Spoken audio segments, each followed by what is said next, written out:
வாரத்தில் 2 நாளாவது இந்த சூப்பர் வெஜிடபிளை கண்டிப்பாக உங்களோட பொரியல் வகைகளில் ஆட் பண்ணிக்கோங்க.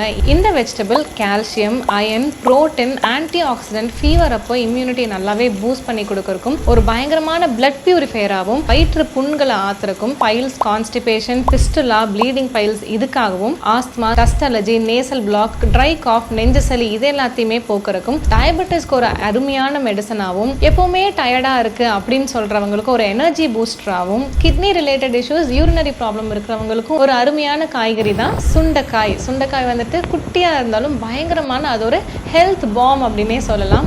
நோய் தீர்க்கும் காயாக வந்துட்டு சுண்டைக்காய் இவ்வளோ நன்மைகளை கொண்டது. மாதத்துக்கு 4 நாள் அப்படின்னா வாரத்துக்கு 2 நாள் அது இந்த சுண்டைக்காய் வந்துட்டு கம்மங்கூழ் குடிக்கும்போது சுண்டை வற்றலாகவும் எடுக்கலாம். மோரில் வந்துட்டு சுண்டை வற்றல் சூர்ணம்னு நீங்கள் வந்துட்டு நாட்டு மருந்து கடையில் கேட்டிங்கன்னா கொடுப்பாங்க. அது ஒரு ஸ்பூன் போட்டு கூட நீங்கள் டெய்லி கொடுக்கலாம். ஸோ இந்த அருமையான காய்கறியை உங்களோட உணவில் ஆட் பண்ணுறதுக்கு மறந்துடாதீங்க.